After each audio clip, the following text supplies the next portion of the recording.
నీ జీవితంలో కూడా ఎప్పుడు నేను ఎండిపోయా, నా బ్రతిక అయిపోయింది, ఇక నాకు నిరీక్షణ లేదు, నాకు ఆధారం లేదు, నా సంసారం ఎండిపోయింది, నా జీవితం ఎండిపోయింది, నా భవిష్యత్తు ఎండిపోయింది అని జీవితంలో ఎప్పుడు కృంగిపోకు. ఈ దేవుడు ఎవరో తెలుసా?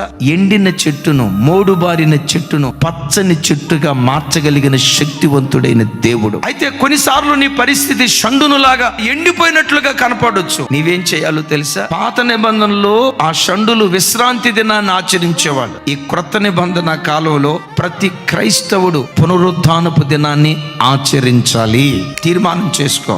దేవా, నిన్ను చేరే ఆ రోజు వరకు ఒక్క పునరుద్ధానపు ఆరాధన కూడా నేను పోగొట్టుకోకూడదయ్యా. ఆరోగ్యం సహకరించకపోయినా ఆ బలహీన స్థితిలోనే మీ మందిరానికి వచ్చి ఏదో ఒక మూలను కూర్చొని గోడగా అనుకొని స్తోత్రం అంటా కూర్చుంటా, కానీ నీ సన్నిధిని నేను విడిచిపెట్టనయ్యా, విడిచిపెట్టను.